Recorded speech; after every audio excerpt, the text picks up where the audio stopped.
Eastern কমার্সের building এর মালিক পক্ষের তরফ থেকে রামনগর 2 নম্বরে ইস্টার্ন কমার্সের সামনে কভার ড্রেনের কাজে বাধা দেওয়া শুরু হয়।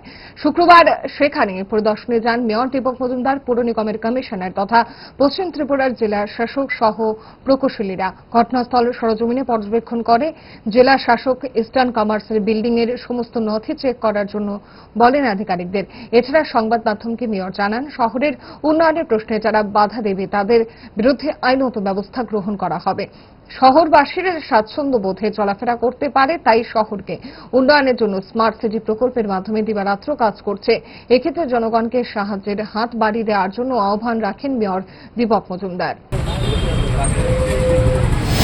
আমরা আইনগত ব্যবস্থা নেব। আমরা এখন দেখবো ওনার বিল্ডিং এর আছে কিনা, এই যে রাস্তায় যারাই বাধা দেবে তাদের বিরুদ্ধে আইনগত ব্যবস্থা গ্রহণ করতে তবে অধিকাংশ ক্ষেত্রে মানুষ সহযোগিতা করছে। আমরা আশা করবো যে শহরবাসীকে শহরের মানুষের উন্নয়নের জন্য এই কাজগুলি করা হচ্ছে।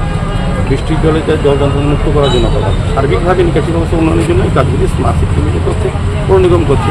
তো এক্ষেত্রে জনগণের জন্য যে কাজ করে জনগণ সাহায্য করা উচিত। কিছু কিছু ক্ষেত্রে প্রভাবশালী ব্যক্তি কিংবা কিছু ব্যক্তি এই উন্নয়নের কাজকে স্তব্ধ করার জন্য যারা চক্রান্ত বলবো অসহযোগিতা করছে। তো আমরা চাইবো যে আমরা সহযোগিতা চাইছি, আর যদি সহযোগিতা করতে সম্মত না হন আইনগত ব্যবস্থা গ্রহণ করে ড্রেনের কাজ চলবে। তো কোথাও বাধাপ্রাপ্ত হওয়ার সম্ভাবনা নেই, আর সম্ভাবনা থাকলেও আমরা সেভাবে সামনে বর্ষাতে শহরবাসী জল যন্ত্রণা থেকে মুক্তি পাবেন বলে আশা করছি। চেষ্টা করা হচ্ছে। সার্বিকভাবে এইভাবে কদিন কাজ পিছিয়ে গেল, এখানে 2 দিন কাজ বন্ধ হয়ে গেল। আপনি যদি কালকে বৃষ্টি আসে আপনি কীভাবে কাজটা করবেন? সারা শহরে কাজ চলছে স্মার্ট সিটি, খুব দ্রুত গতিতে এবং ভালো কোয়ালিটি মেনটেন করে কাজ চলছে, দিন রাত্রে কাজ করছে। দেখছেন আপনারা, সেক্ষেত্রে কিছু কিছু লোক বাধা দিচ্ছে, সেগুলো আমরা করছি।